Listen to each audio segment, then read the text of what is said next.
So today on this beginner series for Final Cut Pro X version 10.3, I'm going to show you how to use the video Retime editor. So I'm just going to flick across here to some of our festival footage that we've been working on in previous videos. I'm just going to show you first of all how to access the Retime editor. As always, there are 2 or 3 different ways of doing the same thing. So the easiest way in the keyboard shortcut is to select a clip and to use the keyboard shortcut Command R. The Command R will open up this additional tab above your clip, which is essentially the Retime editor. Command R once again will hide it. Another way of accessing the Retime editor is just up here on the bottom left hand side of the viewer, and we're going to just select the little drop down menu here, and we're going to go through each one of these options and what they do. So the first option here that we have is slow, and it gives you 3 default speeds. The first one is 50%. So if I click on 50% here, we can see now that the clip that we selected has now doubled in duration. And that's because when you slow the clip down, it takes twice as long in order to play for the same length of the clip. So we're just going to have a little play of this. We'll just bring the volume down for this just so we can observe. So we can see that this clip is now playing at 50%. So if I was to Command Z, undo that, keep the volume down, back to 100, we can see the original pace and the Retime editor at 50, double the time, half the speed. Now 50% is a fairly kind of standard slowdown adjustment for video, but you can absolutely use, you can go even slower than this, 25%, 10%. It will be very much dependent on what frame rate you have filmed your video at. If you've chosen to film at a faster frame rate than, for example, in PAL, around about 25 is sort of fairly standard. So if you filmed at a rate of like 50 frames per second, or if you have a camera that's capable of shooting at much faster frames, like 100 frames per second, 200 frames per second, you can slow them down even faster without sacrificing video quality. Let's go through some of the fast ones. So if I take it now and make a different adjustment, such as let's put it back to normal first of all, so we can observe this and zoom. Not zoom in this way, but zoom in this way, just so we can really see what it's going to do. So from here, the fast, this 2 times the speed, 4 times the speed, 8 times the speed, 20 times the speed. So if we just do 2 times the speed, so it's going to go twice as fast, which means it's going to take up half the time. So if we play that now, we can see it's gone into fast forward. We do the same thing here, 4 times, 8 times, just gonna whiz by, be super fast. So for shots like that, you might want to increase the amount of the clip that you're showing. This would be verging on sort of time lapse kind of, let's do 20 times and just watch that entire video happen. Insanely fast. That was just so fast we didn't even see it. So let's go back to 8 times speed.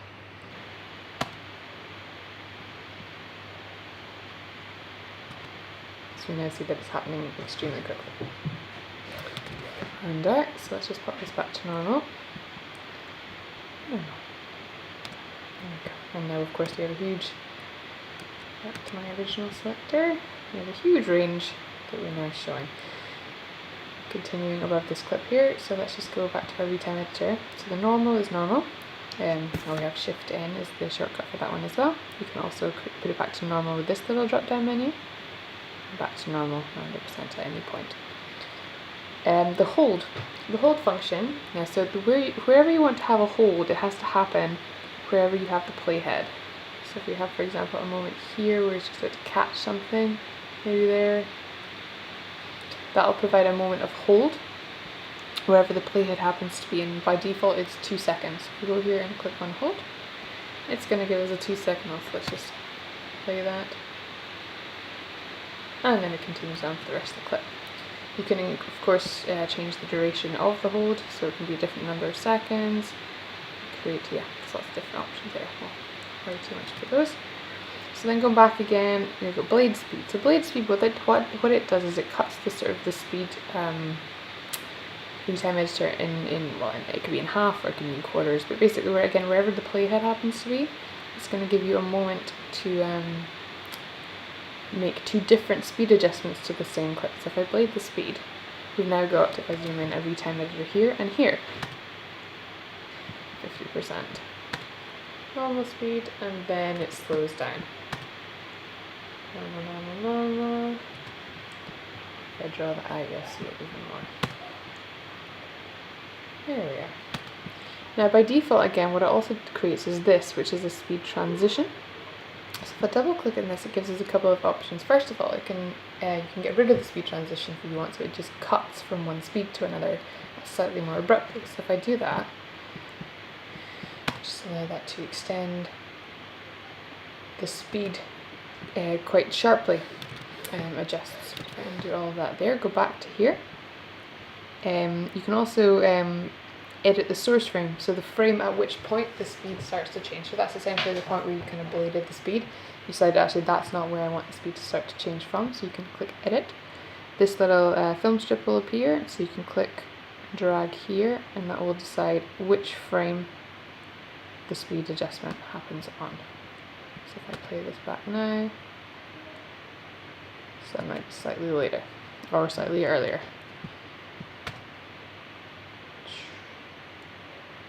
There we go. So I can return this clip to normal, clicking on the clip here, and normal.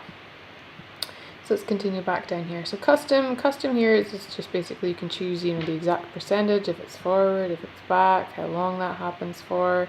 You've got all of these options here. So you might decide you want it to be at 82%, a very specific rate. You can also customize your the length of your clip by dragging hold of this point right here at the end of the speed retime editor. So if you were to drag the clip itself, that tells you how much of the clip you want the speed adjustment to be applied to. But dragging the end of the retime editor, so just this small portion of the clip here, will adjust the speed. So if I pull that, you can be very specific as to what speed you want it to be at. So dragging it out, any of the speed adjustments which are in orange are going to be slower than normal. Dragging it all the way back to when you get to 100%, that goes green, and then any faster than that is going to be in blue. So we're just going to return that to 65%, that's absolutely fine. Let's just put it back to normal again and continue exploring our options. So down here we've also got our automatic speed. Automatic speed is, for some reason, the default is 50%. I'm sure it's a way to there'll definitely be a way to customize that one. So let's put it back to normal again. We've also got reverse clip. So reversing the clip plays it backwards. So if I play that there, it now goes backwards. If I extend the knife like this a little bit. So you could also apply an additional adjustment to this. So if it's also in reverse, it might also be slow and in reverse. So it's backwards and it's slow. It could be backwards and fast. If I just drag this, you'll see.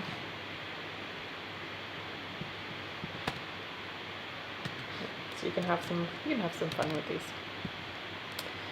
So reverse clip, we'll put it back to normal. Next option down, reset speed. It does exactly the same thing as normal. Speed ramp. So speed ramp is kind of, it involves again splitting the clip and adding lots of transitions. So the first option here from to 0% means it starts at normal speed and then gets slower, so it gets down to say 0%. So if I select that option here, you can see it starts to slow down, 88%, 63%, so it starts at 100, goes down to 0, so it's going to get progressively slower as the clip goes on, and there's got lots of these speed transitions here, all of which can be amended individually. So you might decide to change what these speeds are and how they get there. You can customize these 42. So you might have very specific requirements. So if I just show that one there, so it's going to start at 50 there, and it's going to get progressively slower. If I put it back to where it was, so if I undo all of those, you can see where it goes from 100. And it gets even slower right down to 0 before it continues on. So we have here our reset speed, which is also the same as normal 100%. Well, not necessarily, so the reset speed could maintain the reverse of the clip as well. So the speed ramp then, if we went the other way, from 0%, then it puts the beginning of the clip at 0% and then increases the speed up to 100 over the course of the clip. So the clip doesn't change how much of the clip is being shown. The clip is still exactly the same as it was. It just adjusts that. It gets progressively faster up until normal. So for example, if you wanted normal to kind of happen sooner, you could have this happening here. So you see the last portion of the clip at a normal speed. Continuing on, and you watch the last bit at a normal pace. Let's put this back to normal now.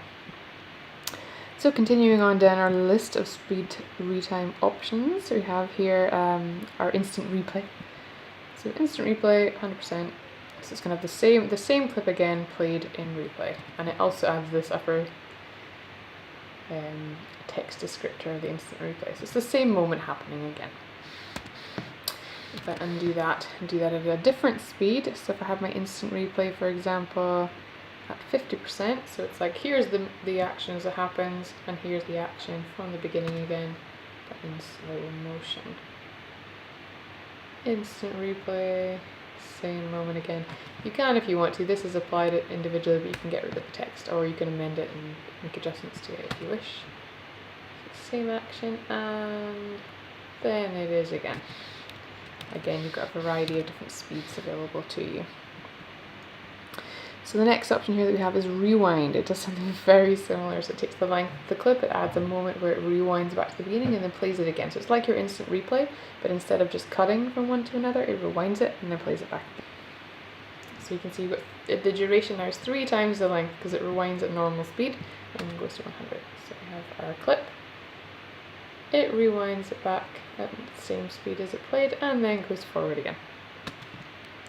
If we did the same thing, actually this, because if I don't undo it, it's going to give me 3 times of what I just requested there. So you can also have the rewind happening faster. So if you watch that, rewinds more quickly and then plays at normal speed again. So with these, you could again customize these, so you might have this playing at 50%, so you might have it normal speed, rewind quickly, and then play in slow motion. So if we have that.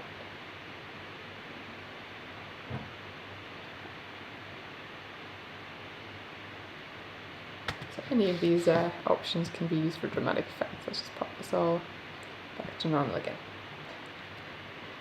Video quality. Now this is an interesting one actually, because let's work with this. So sometimes what happens, I'm going to actually put this back to normal so you can see.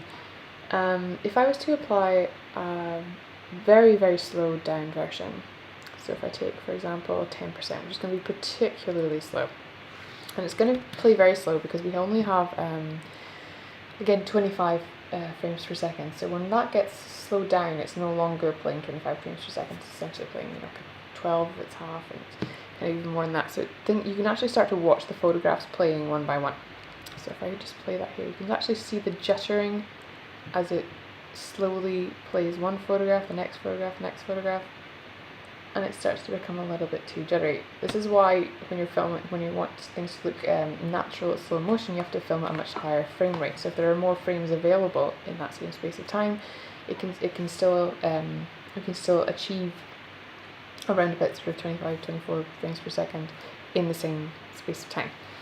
So, but there are a couple of options here. They're not all brilliant, but it's worth a try here. Where we have our video quality. So normal, you see all those frames moving from one to another. Frame blending, it attempts to kind of provides a little bit of sort of kind of motion blur between the frames. And you can see here, this is these little dots at the top of the screen. This is it rendering for view. So we'll give it a moment for that process to complete, and then we'll observe.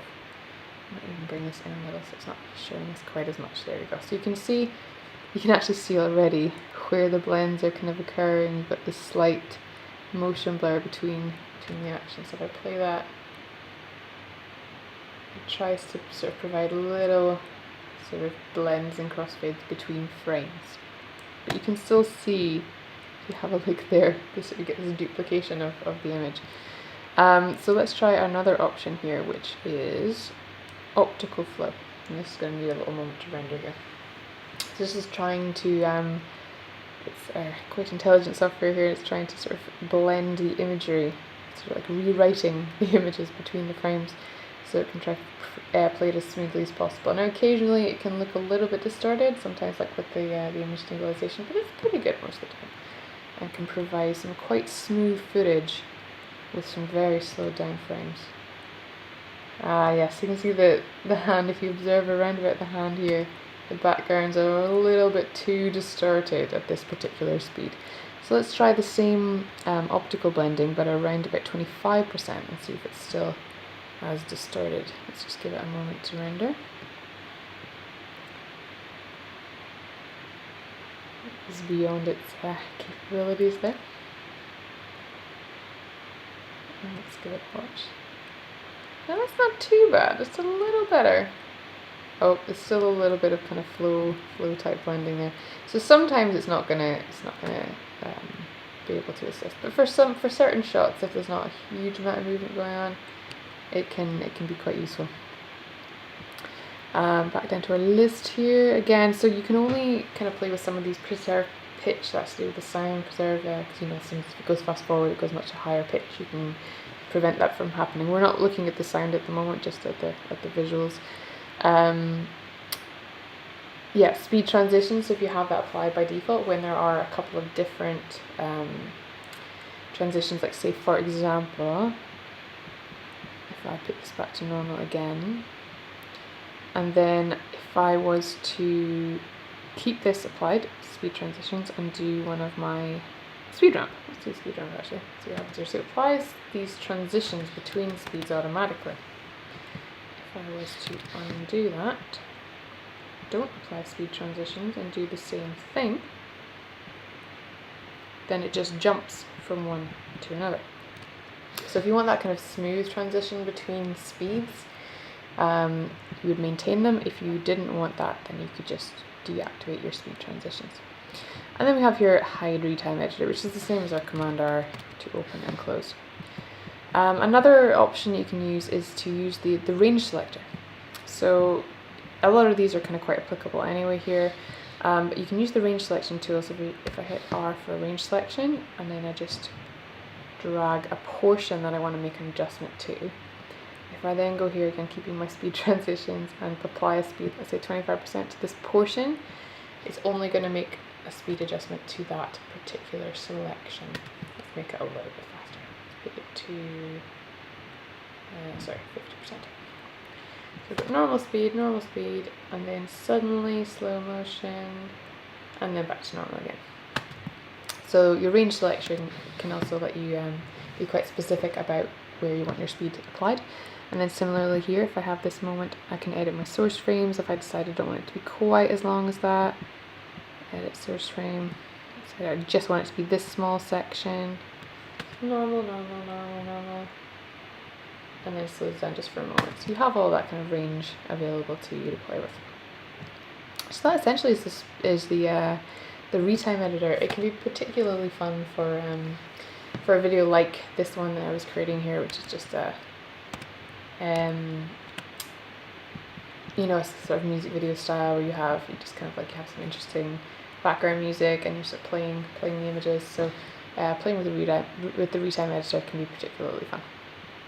So go away and enjoy and have fun and play and make some interesting videos. Okay, thank you very much.